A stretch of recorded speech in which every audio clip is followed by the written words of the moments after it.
Assalamualaikum warahmatullahi wabarakatuh. Shalom, Om Swastiastu, Namo Buddhaya, salam kebajikan untuk kita semua. Selamat pagi kepada para hadirin yang berbahagia dan selamat datang di acara talk show untuk Festival Pengabdian dan Pemberdayaan Masyarakat Universitas Indonesia 2024. Puji syukur, marilah kita panjatkan kehadirat Tuhan Yang Maha Esa, karena atas izinnya kita semua bisa hadir dalam acara hari ini.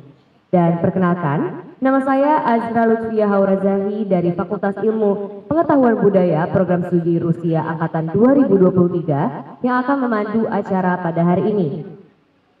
Dan gelar bicara pagi ini disponsori dan disupport oleh Bakti BCA, Komunitas Pengusaha Tangan di Atas, Rumah Cinwa, Wings Food, Sanggar Budi Rahayu, Ayodhya Pala, Komunitas Seni Karawitan Jawa, Sekar Widya Makara Universitas Indonesia, Wayang Sinema, Sanggar Panji Laras, dan Tangan Emas Production.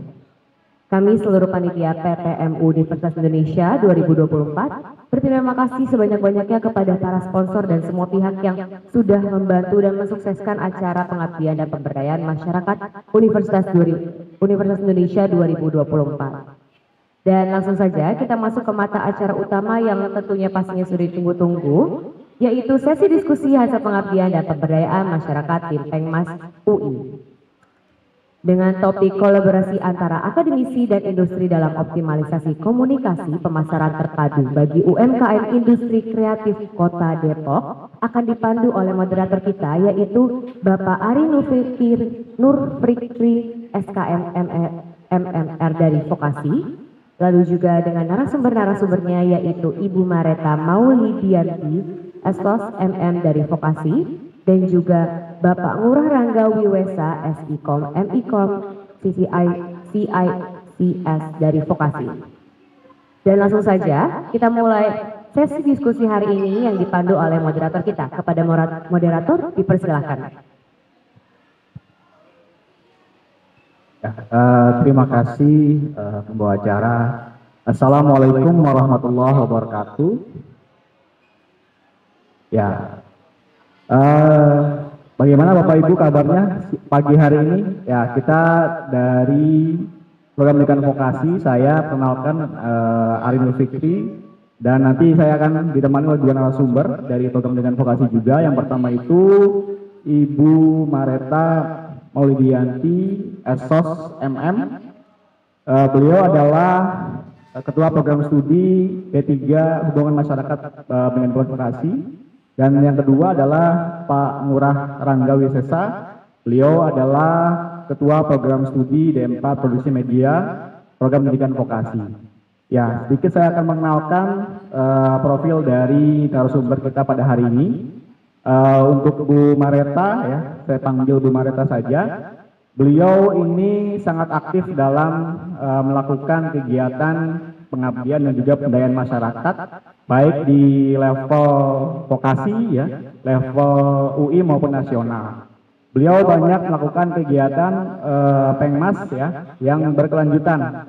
Salah satunya adalah dengan mengadakan festival vokasi Humas Festival atau Vokumpes yang sudah berjalan hampir 12 tahun, ya, berkelanjutan dari tahun-tahun yang sudah lama, sehingga beliau tidak heran tahun ini, ya, mendapatkan predikat sebagai pengabdi terbaik tahun 2023. Selanjutnya untuk narasumber kedua yaitu Bapak Ngurah Rangga Wiwesa, SIKOM, MIKOM, ya. Beliau ini juga tidak kalah keren dengan Bu Mareta, banyak melakukan Pengmas baik level vokasi UI maupun nasional terkait dengan penggunaan media digital untuk pengembangan masyarakat dan juga UMKM. Baik, mungkin nanti kita mulai saja nanti sesi diskusi terkait dengan tema kita pada hari ini adalah kolaborasi antara akademisi dan industri dalam optimalisasi komunikasi pemasaran terpadu bagi UMKM Industri Kreatif Kota Depok. Ya, Bapak Ibu, kita sangat paham mungkin, ya, Depok dengan segala potensi yang ada terkait dengan UMKM-nya itu butuh kolaborasi antara akademisi, kami di sini tiap dosen, dan juga pemerintah Pemda Kota Depok, industri dan juga UMKM, sehingga punya kolaborasi yang sinergis membangun potensi-potensi UMKM dapat maju dan dengan menggunakan instrumen industri kreatif. Pemda Depok juga tidak ketinggalan ya, sudah mencanangkan untuk mengikuti seleksi sebagai kota kreatif yang diinisiasi oleh UNESCO. Jadi akan diumumkan di tahun 2025 sehingga membutuhkan UMKM yang memiliki potensi dalam menggali warisan budaya yang ditinggalkan oleh Kota Depok ini untuk dapat dikemas dalam UMKM yang berkelanjutan. Nah, nanti kita lanjut saja pertanyaan kepada Bu Mareta yang pertama terkait dengan selama mengadakan Vokumpes di vokasi ya hampir 12 tahun ini, kira-kira ada potensi tidak untuk mengembangkan UMKM yang punya apa istilahnya potensi untuk mengembangkan warisan budaya yang menjadi ciri khas Kota Depok.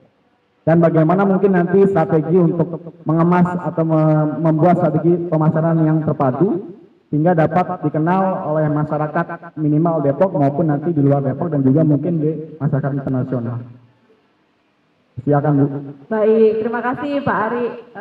Jadi mungkin sebelum saya ke pertanyaan intinya, mungkin saya cerita dulu ya tentang Vokasi Humas Festival sendiri. Di mana itu sebetulnya saya menjalankan estafet dari dosen-dosen dan kaprodi-kaprodi sebelumnya, di mana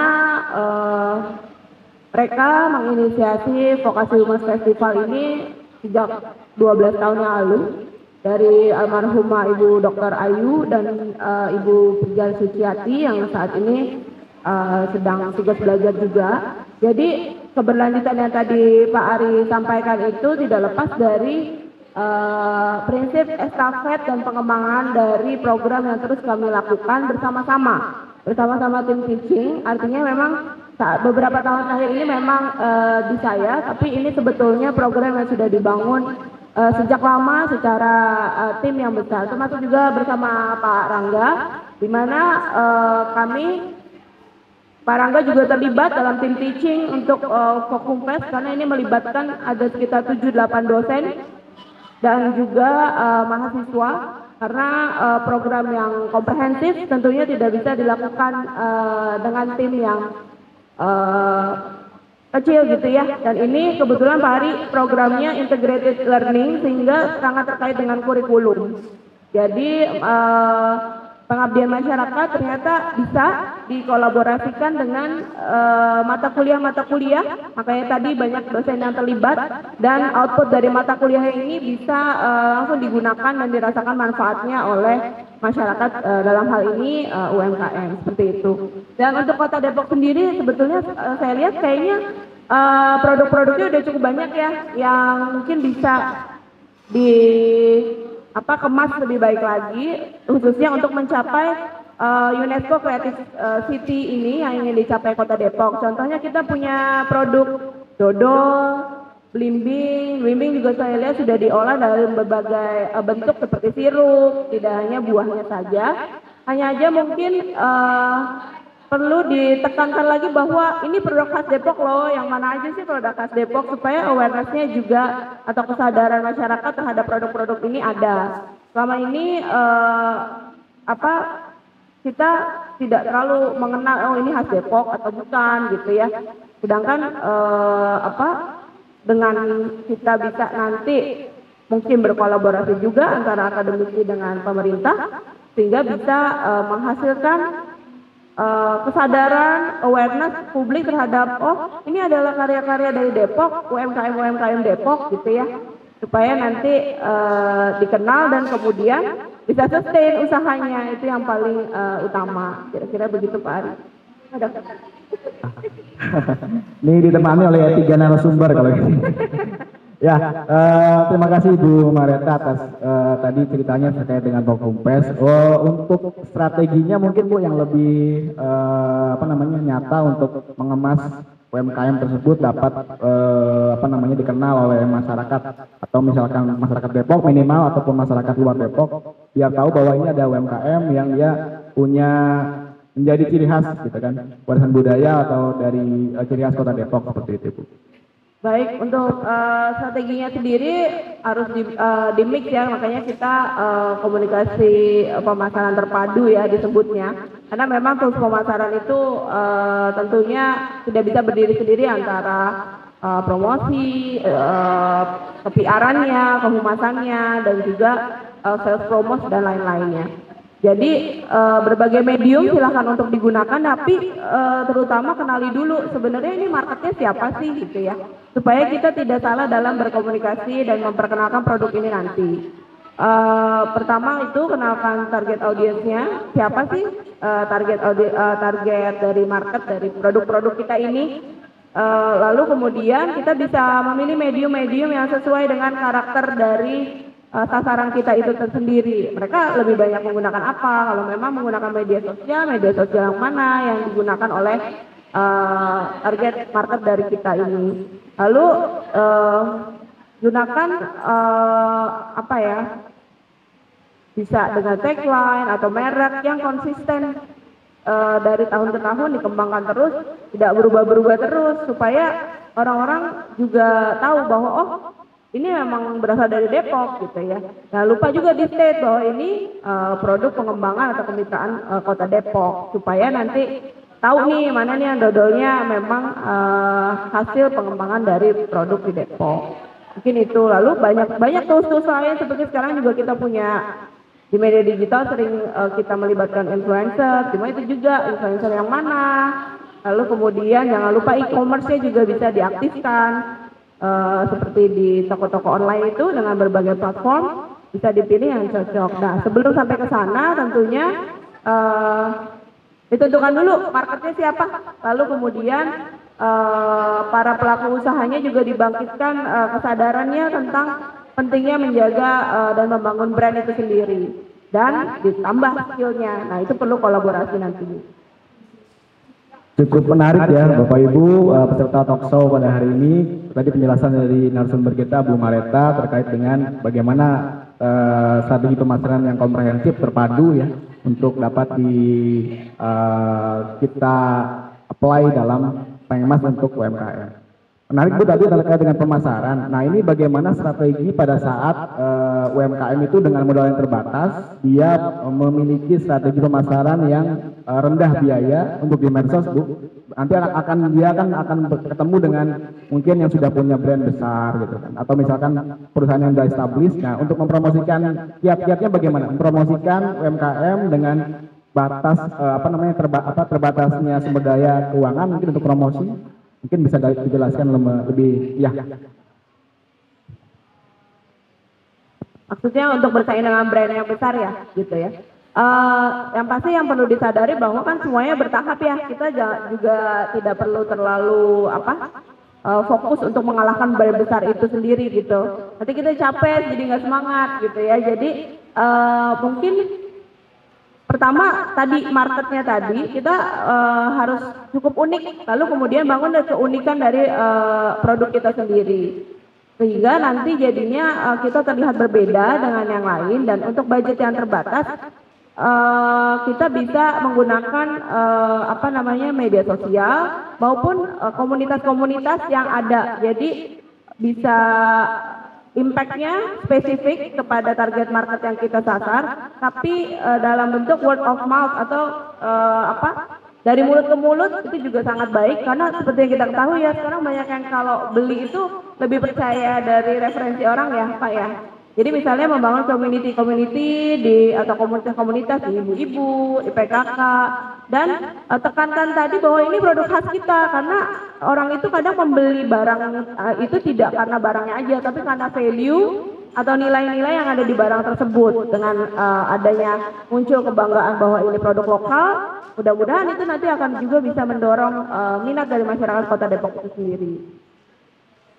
Terima kasih. Kita ke narasumber yang kedua ya. Ini Mas Rangga atau Pak Rangga. Pak Rangga ini sudah banyak membuat pengabdian dan juga pemberdayaan masyarakat terkait dengan pemberdayaan masyarakat dan juga UMKM dengan menggunakan media digital. Mungkin Mas Rangga bisa menceritakan pengalaman atau yang sudah dilakukan terkait dengan Pengmas yang sudah dilakukan terkait dengan pemberdayaan masyarakat dengan pendekatan dengan media digital, Pak.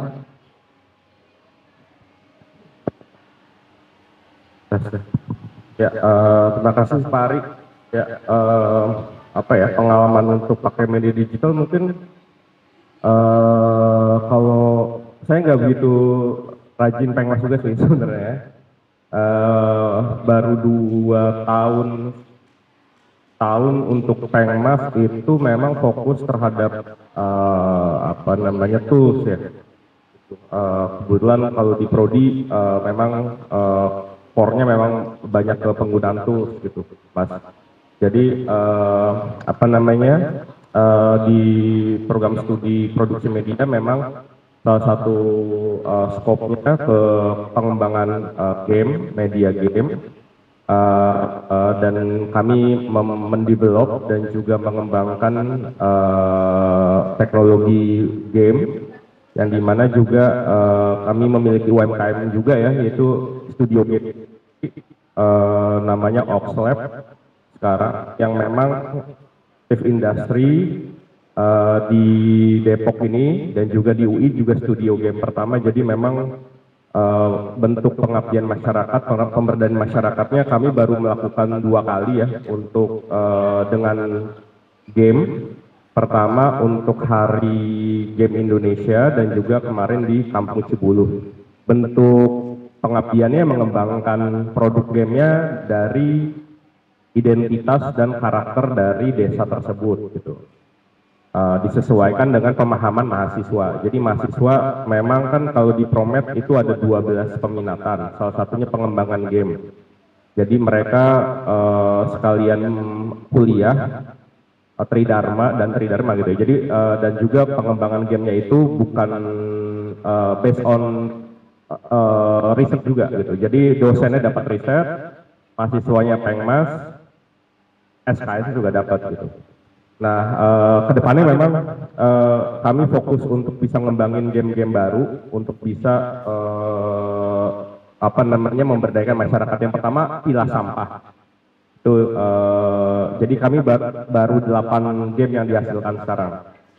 Genrenya macam-macam memang Mas gitu. Ada culture, entertainment untuk anak-anak gitu ya. Sekarang akan merilis itu yang untuk memilah sampah yang akan segera rilis di Play Store, dan kami nggak tertutup kemungkinan untuk bisa ngembangin game lain untuk bisa memberdayakan masyarakat dari segi edukasi game dan juga gamifikasi gitu ya. Jadi memang kami percaya bahwa pada akhirnya semuanya akan menjadi game pada waktunya sih memang gitu. Jadi kalau dari segi ini sendiri ya itu kerjasama industrinya kami tidak bisa mendevelop game tanpa ada bimbingan dari industri gitu. Kebetulan studio game dan kami anggota dari Asosiasi Game Indonesia juga, jadi kami di nurture oleh AGI gitu ya untuk bisa ngembangin studio game independen dan anak-anaknya. Alhamdulillah anak-anak Promed makin banyak yang minat ke pengembangan game dan banyak perempuan juga. Ini harus saya highlight ya karena banyak perempuan keren, mahasiswa asal Depok yang jadi programmer, jadi engineer, keren-keren banget, jadi desainer, jadi game artist, dan ya itu kan memberdayakan ya, memberdayakan anak-anak dan juga masyarakat untuk bisa game itu sebenarnya mudah dan bisa untuk menjadi agent of change untuk perubahan di masyarakat. Itu sih. Ya, terima kasih Mas Rangga ya terkait dengan tadi penjelasan yang menarik, cukup menarik terkait dengan Pengmas yang melibatkan mahasiswa ya dan juga hasil riset dari dosen untuk dikembangkan atau diaplikasikan ke masyarakat melalui media game.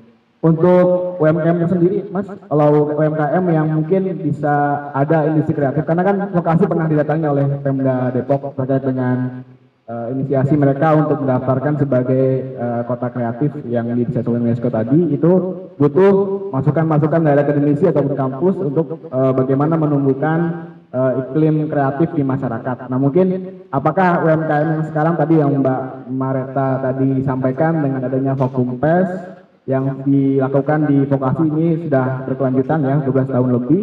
Nah ini mungkin ada upaya dari Mas Rangga yang memiliki basic untuk mengembangkan game, apakah bisa untuk menambah atau membuat iklim di UMKM itu menjadi UMKM yang kreatif, tidak hanya menjual produk misalnya jadi gitu misalkan. Nah itu mungkin ada pendekatan lain mungkin dari Mas Rangga dari pendekatan game ataupun pendekatan industri kreatifnya seperti apa untuk mengembangkan masyarakat, dia punya aware, oh dia Depok nih butuh, kota Depok butuh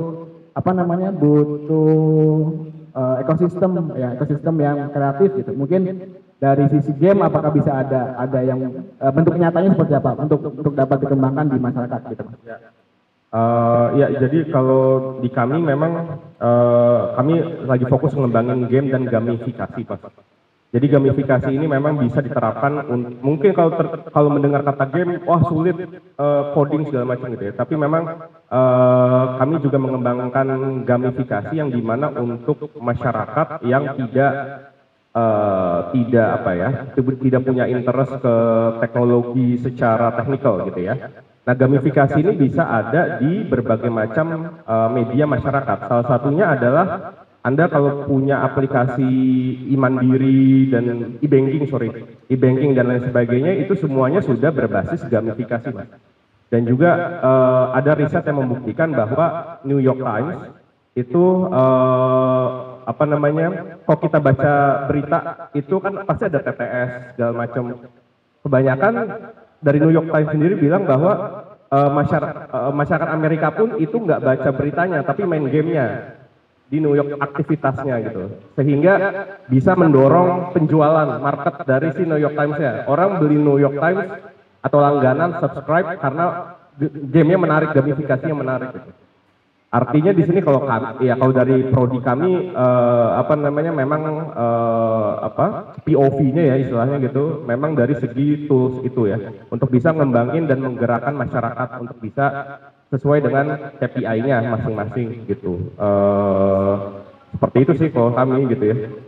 Mungkin bisa dijelaskan lebih detail terkait dengan game yang menggunakan warisan budaya lokal atau dengan mungkin bisa Mas Rangga jelaskan, oh kami sudah memproduksi atau sudah membuat produk dari game itu menggunakan cerita rakyat dari daerah mana gitu. Mungkin bisa diaplikasikan di Depok, bisa mengangkat, oh ini Depok punya sejarah seperti ini gitu. Ya, untuk dari 9 produk game kami, 2 tuh culture. Yang pertama Wetani.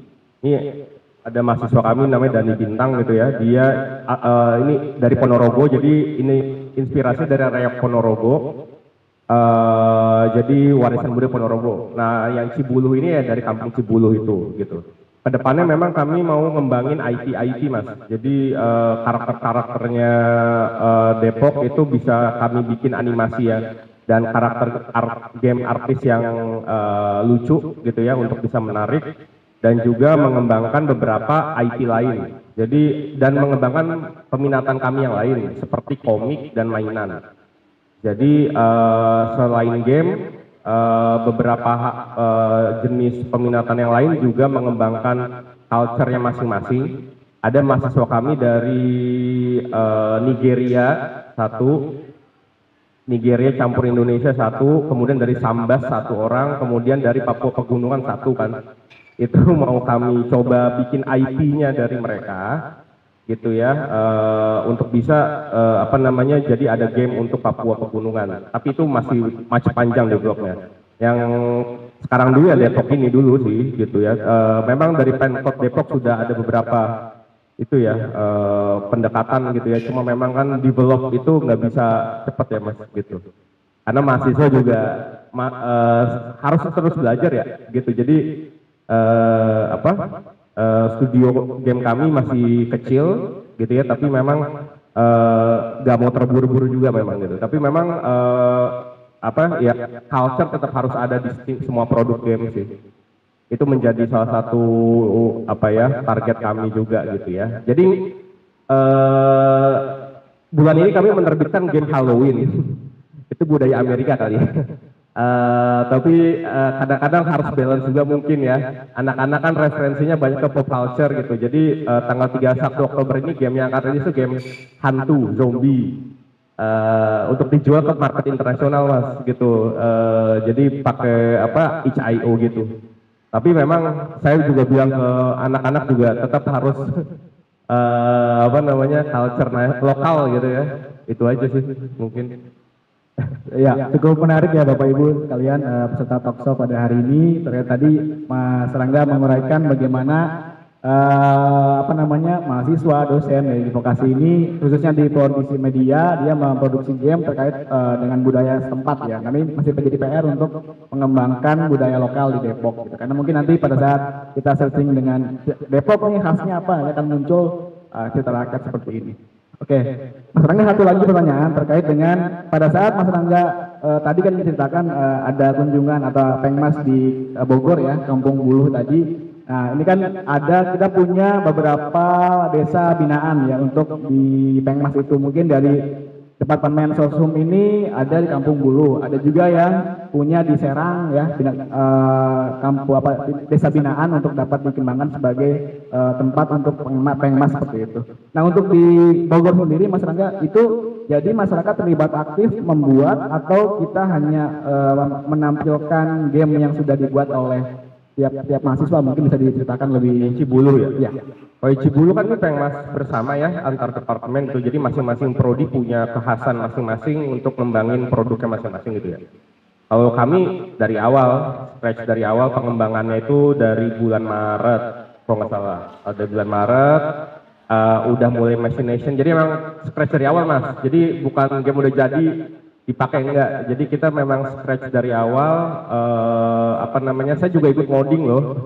Gitu ya, apa namanya, jadi scratch dari awal sih gitu, dan akan rilis Oktober ini di Play Store gitu, jadi untuk mereka dan juga tapi IT-nya punya vokasi, jadi apa namanya, ini game pertama yang kami belum beranikan diri untuk ada di Play Store gitu, jadi scratch dari nol sih, from zero, bukan dari udah jadi terus habis itu nggak mau gitu kan, karena kan hibah ya. Makasih atas penjelasannya Mas Rangga. Cukup menarik ya Bapak Ibu sekalian ya, bagaimana kolaborasi antara mahasiswa dan juga ini saya menarik terkait dengan Tridharma ya, kan tidak hanya Pengmas, mungkin kita masih 3 kesatuan ya, ada pendidikan dan juga ada penelitian. Saya pernah membaca satu artikel terkait dengan tulisannya Mas Rangga sama Mbak Marita juga terkait dengan game Roblox, mungkin bisa ceritakan terkait ada prosesnya bagaimana sampai tadinya Pengmas ya dikemas jadi suatu penelitian, mungkin bisa jadi atau bisa mungkin ceritakan oleh Mas Rangga atau Mbak Marita. Oh, saya lebih ke toolsnya aja. Oh iya Mbak Marita sih. Yang artikel kita terakhir itu ya yang gamifikasi, jadi itu yang tadi saya bilang mas, kita Tridharma ini sebenarnya bisa satu kali kerja dapat banyak aspek gitu ya, kayak tadi Fokus itu dari pengajaran, lalu kemudian pembinaan UMKM Pengmas selama 4 bulan, lalu bazar, lalu kemudian keluar juga book chapternya ya begitu ya. Ini juga sama yang yang artikel gamifikasi itu dari Roblox, inspirasinya sebenarnya dari kita timnya ada 3 prodi ya, produksi media, tourism, manajemen bisnis pariwisata, dan public relations. Jadi Pengmasnya dalam bentuk waktu itu edukasi tentang branding smart city dan kota yang ramah gitu ya. Dan kota yang ramah itu kita definisi dan indikator-indikatornya diambil dari teman-teman dari bisnis pariwisata. Lalu kemudian untuk menjadi tulisan waktu itu kita mengumpulkan teman-teman pemain Roblox, ini inspirasinya dari produksi media tentunya, di mana game itu digunakan juga loh ternyata untuk bisa mengcapture imajinasi anak-anak tentang kota yang ramah dan smart bagi mereka gitu ya, untuk nyaman untuk hidup. Jadi kita mengumpulkan anak-anak pemain Roblox dari Jabodetabek, lalu kemudian kita kasih mereka challenge untuk membuat kota impian yang mereka pikir itu baik gitu ya. Lalu kemudian dicocokkan hasilnya, kita lakukan FGD, juga in-depth interview. Indikatornya menggunakan indikator dari city planning yang baik di dari sisi aspek manajemen bisnis pariwisata. Nah dari situ kemudian ditulislah dalam bentuk jurnal gitu ya. Temanya kurang lebih bagaimana gamifikasi ini bisa melihat city planning dari generasi alpha. Bagaimana generasi alpha bisa memproyeksikan kota yang baik bagi mereka melalui gamifikasi itu, sehingga ide anak-anak kalau kita interview gitu aja mereka nggak keluar ya Mas ya. Jadi dengan pendekatan game mereka lebih kreatif, dan kita kan punya game-game yang bisa mendukung, yang udah ada ya, bisa mendukung research tadi seperti itu. Nah jadi awalnya dari Pengmas lalu berkembang menjadi research. Seperti itu kalau yang soal artikel Q1 itu kebetulan Pimpronya Ibu Putih ya dari manajemen pariwisata untuk leader kita dalam menulis jurnalnya. Nah kami support di aspek humasan, game, dan juga tadi tentang Pengmas branding city, smart city dan tourism city, seperti itu kurang lebih. Menarik ya Bapak Ibu, hadirin sekalian, audiens dari talkshow hari ini. Bagaimana satu kegiatan itu bisa buat luarannya 3. Pertama untuk pendidikan, untuk buku ajar ya, untuk penelitian publish di jurnal yang Q1, Q2 gitu kan, atau dia bisa bentuk dalam bentuknya Pengmas. Dan ini menjadi satu kegiatan untuk 3 luaran. Sangat efektif dan efisien. Ya, satu lagi yang terakhir untuk 2 narasumber kita.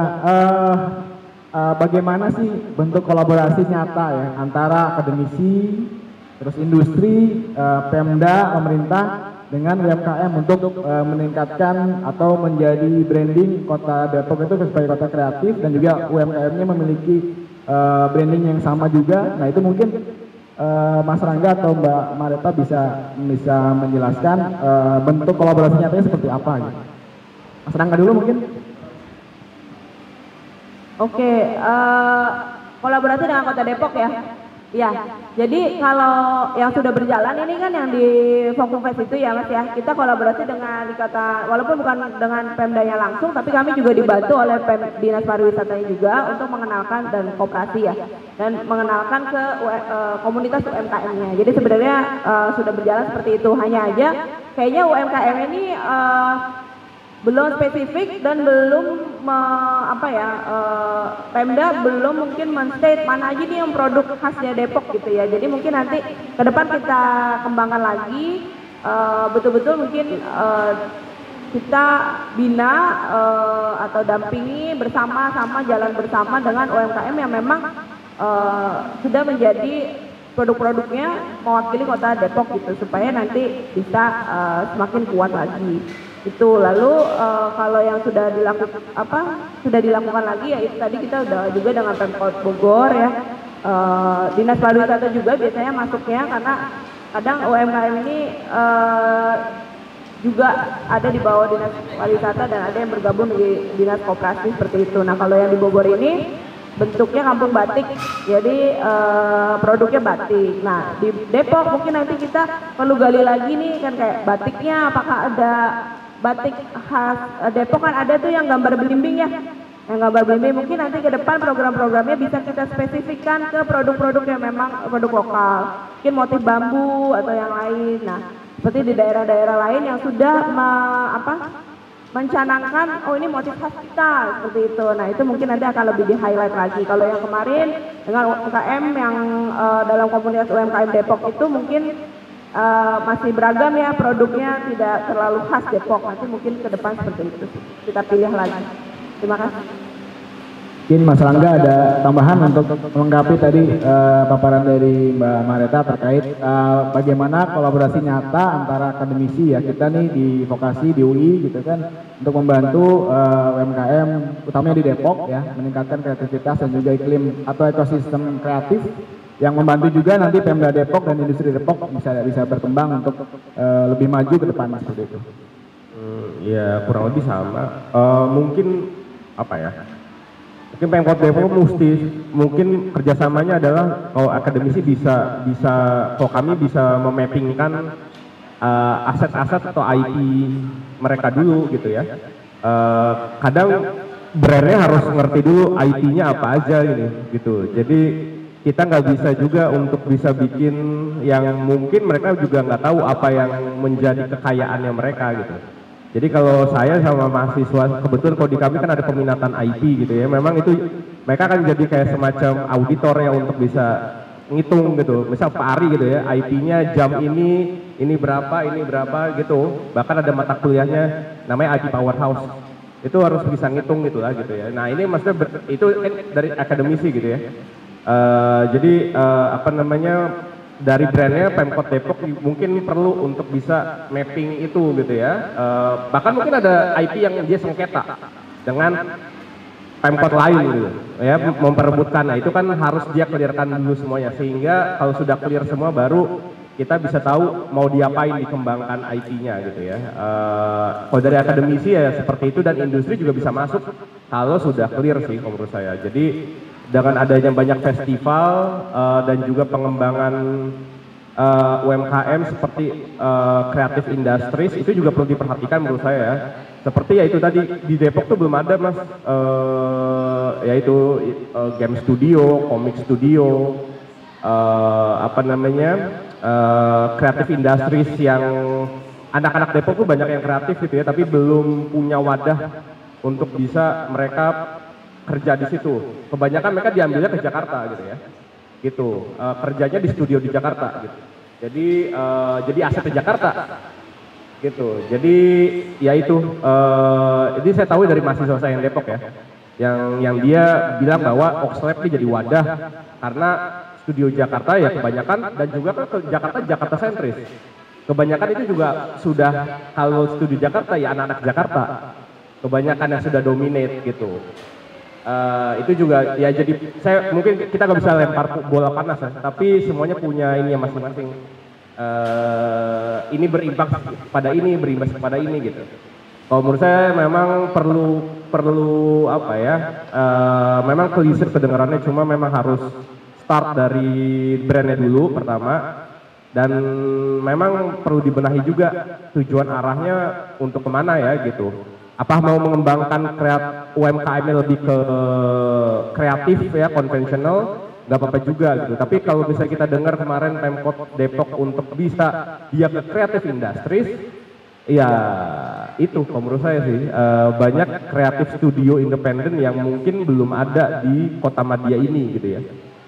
Kebanyakan masih ke Jakarta gitu. Jadi dan di mana di Jakarta tadi sudah didominate oleh anak Jakarta sendiri. Gitu, itu sih Mas Ari kalau menurut saya. Justru saya mau Bandung udah sangat maju gitu. Agate itu banyak developer studio yang banyak di Bandung, Jawa Barat. Yang dimana ya itu akan jadi kompetitor juga bagi kalau kami di Depok ya dengan misalnya ITB atau Unpad sudah ada mereka pusat game gitu ya. Bahkan kami pernah diajak ayo belajar di Agate Bandung. Ngapain belajar di Agate Bandung gitu ya. Makanya justru pengennya di vokasi sendiri gitu. Jadi pusat untuk creative studies, bukan kita yang kesana karena sudah ada ITB, ada Unpad gitu ya. Jadi itu sih. Jadi banyak sekali potensi yang sangat potensi di sini yang mungkin nggak nyadar atau ya emang udah ada tapi ya nggak diapa-apain gitu maksudnya gitu sih mas. Jadi orang-orangnya mau berkembang ya dia ke kota besar atau ke kota pendamping Bandung, Jawa Barat juga, tapi ya ya ngapain ya gitu menurut saya, gitu sih menurut saya. Ya, menarik Bapak Ibu. Ini belum saya tutup, mungkin ada Mbak Mareta menambahkan satu hal. Ya. Ya, jadi dari kesimpulan yang kita obrolin nih, kayaknya saya juga menarik kesimpulan ya bahwa kita mendefinisikan dulu kayak tadi produknya tuh dipilih dulu deh gitu ya, mau yang mana. Lalu industri kreatif tuh ada 17. Ya, 17 ya, betul ya. Itu mungkin apakah kita Depok ini harus ekspor dan menguasai seluruhnya? Mungkin nggak juga gitu. Mungkin Depok bisa pilih aja nih mana yang potensinya lebih banyak, apakah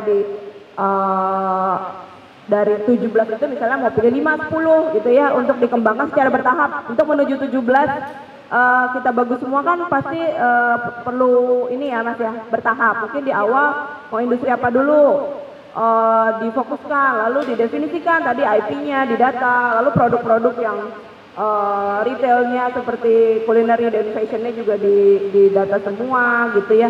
Jadi terus dipilih mana yang mau di-highlight, sehingga ketika kita melakukan strategi komunikasi pemasaran padu tadi nggak bingung yang mana yang mau diangkat gitu. Kalau ya semuanya atau yang mana produknya, dan jangan lupa sebelum kita melakukan komunikasi pemasaran terpadu, si produknya itu atau idenya itu harus matang dulu, karena gimana pun komunikasinya sebagus apapun kalau basicnya produknya sama apa idenya tidak juga berparalel dibenahi, ditingkatkan kualitasnya, itu akan menjadi sulit juga gitu Mas Ari. Menarik ya Bapak Ibu, ini waktunya terbatas, jadi kita tadi saya coba simpulkan ya dari narasumber Bu Mareta dan Pak Rangga ini sudah memaparkan bagaimana pengalaman beliau ini dalam menjalankan pengabdian juga pemberdayaan masyarakat, terutamanya untuk industri kreatif dan juga pemberdayaan UMKM. Tadi ya, jadi sudah mulai ini pemerintah Kota Depok itu sudah mulai sadar istilahnya sudah perlu adanya pembangunan ekosistem ya industri kreatif di Kota Depok dengan dibantu oleh akademisi ya, mungkin dari kami, dari vokasi, dari UI gitu kan, untuk bagaimana kasih masukan untuk tadi ya menentukan skala prioritasnya mana dulu nih yang mau akan dicoba apa namanya diprioritaskan oleh Pemkot Depok seperti itu. Demikian Bapak Ibu, jadi kita talkshow hari ini sudah menyimpulkan ya bahwa untuk mensinergiskan ya antara Pemda ya, antara akademisi dan juga industri dan UMKM itu perlu adanya satu pemahaman terkait produk mana ataupun apa namanya lingkup mana yang akan dijadikan prioritas ya. Nanti kami sudah mengasih masukan untuk industri kreatif maupun untuk pemberdayaan UMKM, sehingga nanti akan menjadi sebuah roadmap ya. Jadi tahun ini Pemkot Depok akan membuat seperti apa, masukan-masukan dari kami akademisi mungkin akan menjadi lebih bahan untuk menambah, memperkaya rencana tersebut, sehingga nanti pada saat 2025 mudah-mudahan masuk ya untuk jadi kota yang diinisiasi oleh UNESCO. Demikian Bapak Ibu, terima kasih atas perhatiannya. Kami ucapkan terima kasih, saya selaku moderator dan juga dua narasumber Bu Mareta dan Mas Rangga mengucapkan terima kasih atas perhatiannya dan juga kehadirannya baik yang online maupun yang hadir langsung di perpustakaan UI. Demikian, kurang lebihnya mohon maaf. Assalamualaikum warahmatullahi wabarakatuh.